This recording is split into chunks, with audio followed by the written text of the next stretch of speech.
So I never heard her say anything like this, and it was just such a brilliant question that really helped me to rethink and reconfigure the way that I was thinking. Driven Mofos, welcome back to another episode of The Underestimated Entrepreneur. Today I'm going to talk about a mindset shift that I had by a very powerful question that Jess, my wife, asked me, which really helped me to reconfigure the way that I was thinking about learning and also the way that I was thinking about my business and my life at that point in time. Now, for those of you who don't know who I am, I'm Michael Mojo, founder of Mojo Human Performance Institute, where we focus on mindset, lifestyle, and business hacking for driven mofos. The reason why I do these episodes is that most people will waste their life, and I just don't want you to be one of them. All right, so let's talk about a bit of a mindset shift that happened when I was at an event years ago. Now, you probably heard my story where a lot of my mates used to go to the pub after work, and I would normally go to the gym straight after work. I would train and then go and hang out with them for a bit. Most of my life was spent in my early 20s drinking all the time and partying and going out, even though I was still working quite a lot. I've always been fairly driven and worked pretty hard. A lot of my life was dedicated to hanging out with people and just drinking. And I thought that, going out and getting pissed and running amok was sort of a good night. Now that I look back, it was. But if I got asked to go and do that now, it's probably not the thing that I really enjoyed that much. I can do it every now and again, but it's not really my thing.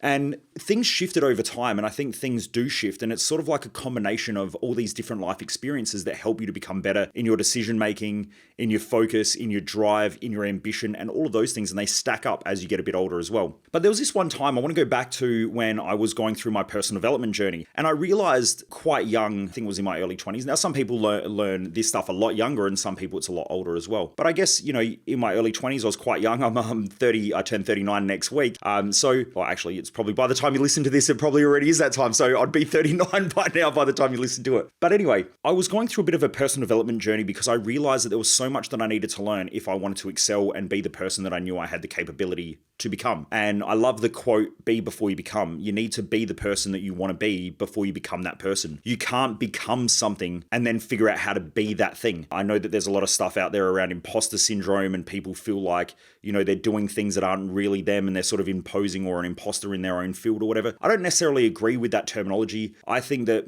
most people are who they are based on what they've done in the past. Like, the person I am today is the person that I wired myself to be 10, 5, 3, 2, a year ago. A year ago, I made a decision in our business that I didn't want to be the stressed out, that crazy fucking idiot that runs around all the time pretending that they're super busy and they've got a million fucking things to do. And at the same time, they've got unproductive staff and there's no systems in the business, no processes. I made a commitment that that wasn't the person that I wanted to be. So I had to become something different. And now I am that person because I became the person that I wanted to be first, before the business became the business that I wanted to have.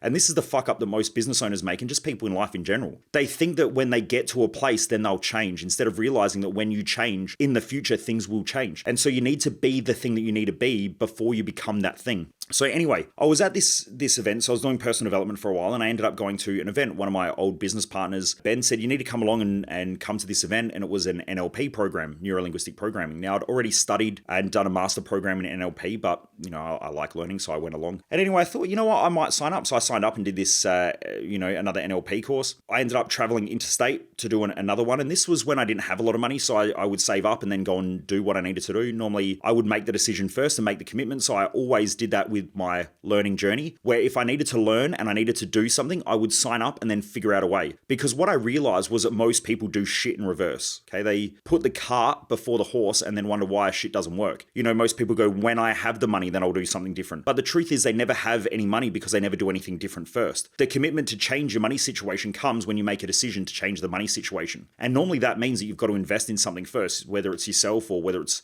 whatever. I've invested millions of dollars before that I haven't had, as in myself. So there have been programs where I've spent $20,000 and $30,000 and I might have had $500 in the bank, but I signed the contract and then thought, fuck, how do I figure this out? And it forced me to think differently. Whereas most people try to figure out with their same pattern of thinking how to do stuff, but they don't have a commitment. And then so they just go back to doing what they've always done because they don't have that pressure and they don't have the stress to do something different or to figure it out. So this is why most people just don't change.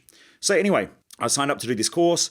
I've got to fly interstate, hotel accommodation, and at the time Jess came with me as well, which was fantastic. So we hop on a plane, we fly interstate, we do this course. Didn't really get along with the guy. Like, the guy that ran the course wasn't my type of person. I just didn't like the way he presented. I didn't like the way he did stuff with people in the course, and so on. And it might have been because he was stressed. It might have just been his personality. I don't really know. I did have a bit of a relationship. When I say a relationship, not romantically, but he was in a friendship circle that I had for a long period of time, that I'm still friends with that friendship circle, but he was in that circle as well. So I got to see him outside of the events, and he just wasn't the person that I would normally hang out with anyway, in both situations. Anyway, during the event, he presents this next program, this bigger program. So I think I'd signed up to do like the level 1 NLP course in neurolinguistic programming. Then he presents this master program, and it was like 10 grand or something. So anyway, I thought, no, I'm out. Like, I don't want to learn from this person. I don't really find him that engaging. It's not really the person that I would create friendships with. And normally I do business with people that I know, like, and trust. Anyway, at lunch break, we go to lunch and Jess looks at me and she goes, so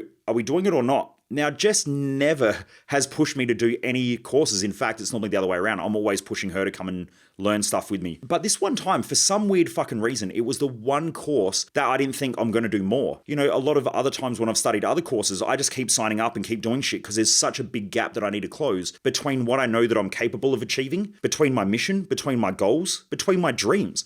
And so I know that I've got to fill that gap with knowledge and learning, and I've got to adapt and become a different person. So we're at lunch and Jess turns to me and she goes, so are we doing it? And I said, what do you mean are we doing it? And she goes, well, do you want to do the program? And I said, no, not at all. Not really. I don't like the guy. I don't get along with the guy. And anyway, she sort of stops and she looked, and I think it surprised her a bit as well because I do love learning, and I do spend a lot of money on learning. As you're probably aware, I've spent, over $1 million traveling and studying. And, I used to, before COVID, I would fly overseas and spend, $20,000 or $30,000 traveling to an event overseas, and I would learn from the best in the world. That's what you need to do if you want to be great at something. So anyway, she sits there and she looks a bit puzzled and a bit dazed. And then she said, Michael, do you think that you can learn off of this person? And I said, well, yeah, obviously, like, if we did the program, there's probably a lot of stuff that I could learn. And she said, even if you didn't get along with this person, you could learn what not to do. And I thought, okay, that's true, but I still didn't see the value there. This is a $10,000 program. I go to this event and then figure out what not to do in our business because of this guy. And anyway, she said, are you signing up because you like the person and because you're friends with the person, or are you signing up because you can learn something from this person? And she said, what's a priority? The learning or the friendship? And I went, fuck, that's a great question. What a great question. And then so I sort of sat there and I thought about it, and I thought, why am I really doing this? Is it because I like the person, or is it because I really want to learn stuff and I know that they can help me to close that gap and help me more? So anyway, we ended up going back, and not only did we spend 10K, I think we spent like 17K or whatever, because Jess did the course as well. So we did like a couples package or whatever, which was a little bit cheaper than us signing up individually together, but we ended up doing it. What it really taught me, though, was that so many people in our society, there's a whole bunch of things that I've spoken about in this podcast, which is really a reflection point, and I think something that stops most people from achieving great things. First of all, you need to know where you're going in life, which is why our Thrive Time event is such a fucking epic event. And there's nothing like it on the planet. I've seen probably hundreds of coaches try to copy that event and copy that program, but it is unique in itself, because when you put the whole jigsaw puzzle together to create your life map, you know where you're going. And when you know where you're going, you've got a clear direction and a clear vision and a clear mission in life, and you know exactly what the future looks like. So then what you can do is you can reflect on your life right now and go, in order to get there, what do I need to learn and who do I need to become? What skills do I need? What beliefs do I need?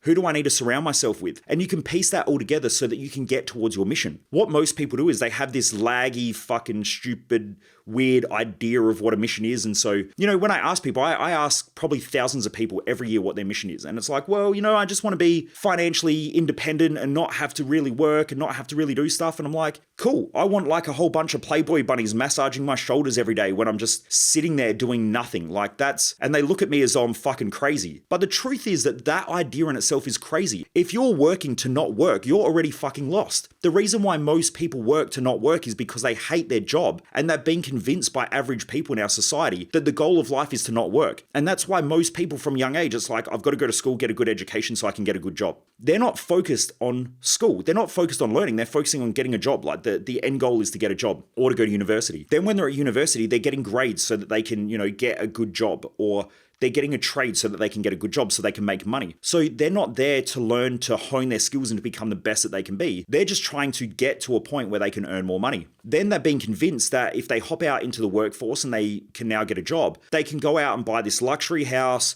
the car, have the family, the white picket fence, all of that sort of shit, and life's going to be great after that, and it's going to be this fucking mythological life. And then what happens is they end up buying the house, getting married, having kids, all of that sort of stuff, and then one day they stop and they go, shit, is this really what I want to do? Is this really the purpose of my life? Is this really where I'm at? And then so they feel stuck and they feel lost, and it's like, crap, what do I do? And then they talk to a few older people around them, and they listen to their family, and their family go, we're getting close to retirement now. Yay, we get this retirement life. So the people around them have worked their whole entire life to get to this, again, fantasy life of retirement. What they don't realize is they've set themselves up to try to chase down the next step, and the next step is going to be the thing that's going to give them this great life. Instead of, what do I need to become today in order to be the person that I want to be? What do I need to do to create a life that's worth living? What do I need to do to create a life where I feel purposeful every morning when I wake up and I'm working towards something meaningful? If you're working towards retirement, you're already fucked. Like, you're essentially lost. You've lost the plot in life. And I spoke about this at our Odyssey event recently. Someone said to me,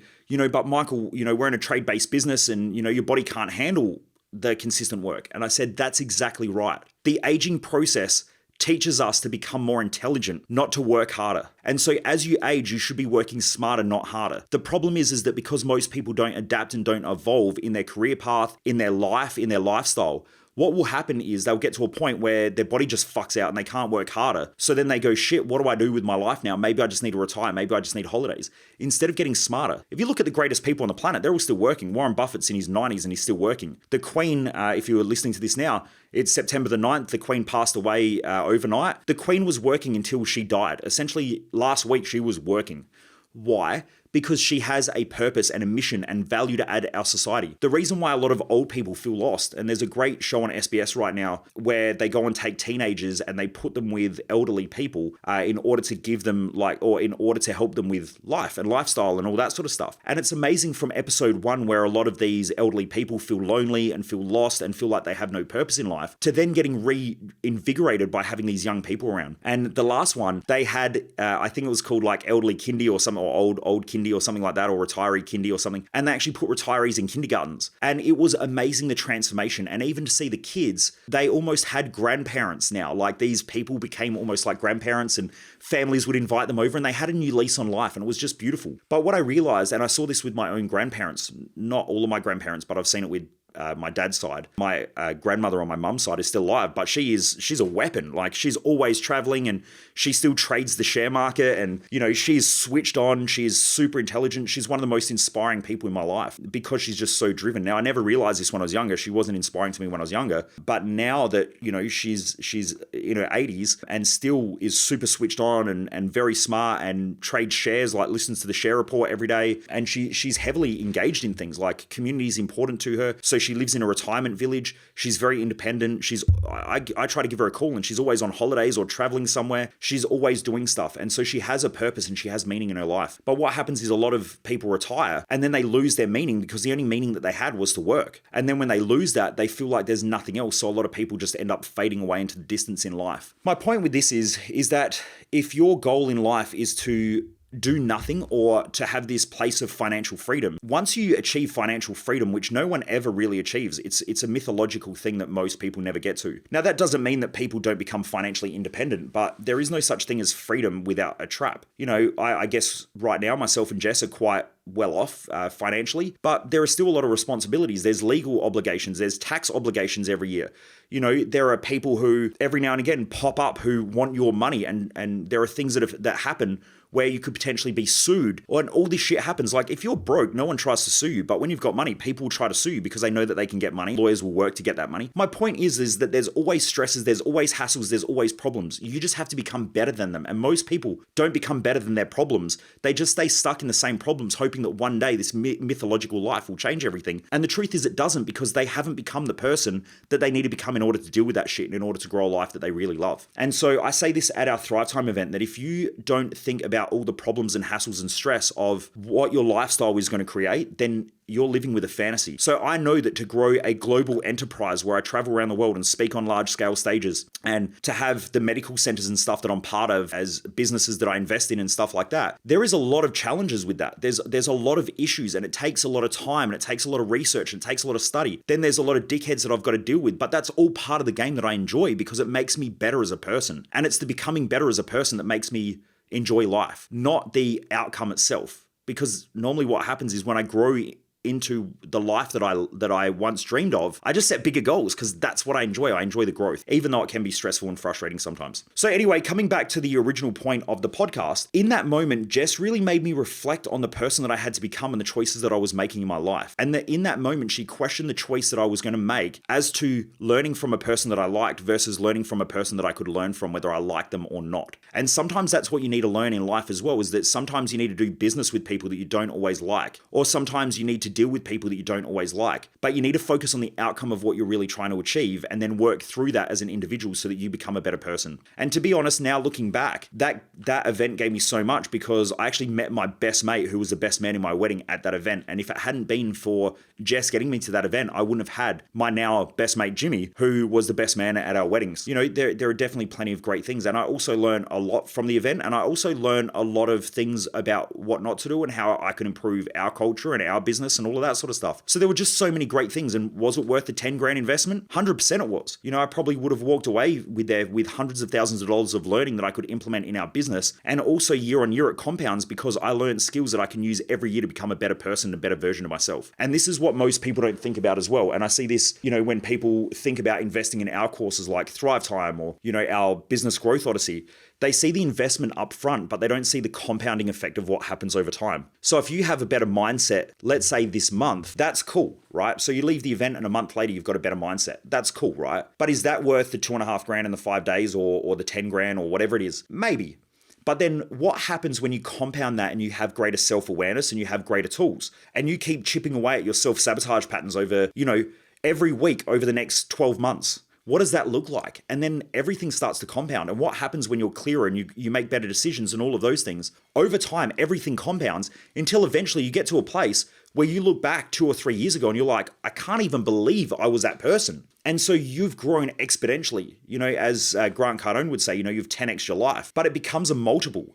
You know, if I look back at the person that I was in my 20s, I remember turning 29. And when I turned 29, I was like this miserable piece of shit because I felt like I hadn't achieved anything in life. To now looking back at 39, I've got supercars, live in a beautiful house. You know, I've married Jess, which is an absolutely amazing accomplishment in itself because she's such just an insane and incredible human being. When I say insane, I mean in a good way, not fucking mental. I hope she doesn't listen to this. Someone will cut it out and send it to her from our community. And anyway, I might end up with an ass whooping. But anyway, you get the point. Anyway, so there's so much that's happened in the last decade, and that's because of that compounding effect of different decisions, different lifestyle, different choices, different thought processes. My friendship circle's changed. The people that I'm hanging out with now are completely different and at a completely different scale. All of those things happen not because of, you know, one event over a week, but it happens due to the compounding effect of implementing those things and thinking differently over a period of time. And when you do that, everything just starts to grow and it grows exponentially. And, you know, I'm looking forward to the next 10 years. You know, I'm looking forward to being 49 because I look back now and I go, shit, if I've achieved all of this stuff in the last decade, imagine what happens in the next 10. If I keep learning, growing, adapting, changing, and becoming the person that I know I have the capacity of becoming. So anyway, I hope that helps, Driven Mofos. I hope you're having a great day. If you haven't already done so, jump across to our No BS Business Hacks Facebook group. In there, I'm sharing a lot of stuff this month on mindset and mental performance. So please jump across there, go and check it out. Also, I have about 5 spots available at the moment for our next intake of Business Growth Odyssey. If you're someone out there who's listening to this and you want to grow your business and you're doing anywhere in excess of a couple $100,000 a year and you want to grow your business up towards the $10 million mark, they're the sort of intake of people that we take in. We have all different sort of brackets in there of people as far as wealth goes and different types of business. We have a lot of trade-based businesses. There is a fair few health services businesses as well. We have everything from massage therapists to personal trainers who own gyms. And then we've got some businesses that are scaling in property development. We actually have a couple of people in there who have scaled well above $10 million as well. but they're in there because they know that they've got to keep learning and adapting and that they want to become a better version of themselves as a better leader, better manager, but also as well, they need to put in processes and systems and structure and do all the implementables and just surround themselves with other growth-driven business people as well. So if this is something that you're interested in, please shoot me a private message on any of my socials. We'll book in a call. It's no obligation. You don't have to do anything. But what we'll do is we'll see if that is going to be able to help you. What I normally do as well is if I don't think that you will get the value out of it, I will let you know straight away as well. But if I know that we can help you to scale your business and actually make back the money and, make back quite a dramatic amount so that you won't have to even worry about the expense of it, please just shoot me a message on any of my socials and let's book in a call and have a chat. Like I said, I think we've got about 5 spots left for the next intake. So please shoot me a message if you are keen, especially if you're loving this podcast and you resonate with a lot of stuff that I say. On here, I'm just touching the surface of a lot of the stuff that we go through. I guess on here, I'm just talking about bits and pieces, whereas in that event, we actually start implementing things and putting in some of the structures and helping you to really grow, especially in areas where most people aren't familiar with where they can grow. If you can make a few tweaks, you can easily, almost double your business, especially from a growing small business under about maybe $1.5 million. If you're in that scale there are just a few small tweaks that you can make that grow it really, really quickly. And then there are some other big changes that need to happen in order to scale a business with large staff and all of that sort of stuff. But that's a really big business owner mindset shift that most business owners don't want to make. So they create bottlenecks and they get glass ceilings and it creates a backlog and they just end up stressed out all the time. They feel like the pressure, the pressure of the business and the weight of the world's on their shoulders. But that's easily changeable as well with the right tools, which we give you in that event. So if this is resonating with you, please shoot me a private message on any of my socials, Michael Mojo 00 on any of our social media platforms, or if it's on Instagram, the zeros and O's are just swapped around, but you'll find me on social media. Just shoot me a message. Probably the best way of doing it is actually shoot me a message on Facebook, on my Facebook page, because I know I do read them quite regularly. I look forward to hearing from you, Driven Mofos. Anyway, have a great day. I hope you enjoyed this episode, and please remember, be the person today that you need to become in order to achieve the goals that you need. Don't wait until you've got the money or you've got the time and all that shit, because you'll never have them, because you haven't become the person who will have those things. So be the person that you need to be today in order to achieve the goals that you want to achieve in the future. Anyway, Driven Mofos, take care, have a great day, and keep kicking massive goals.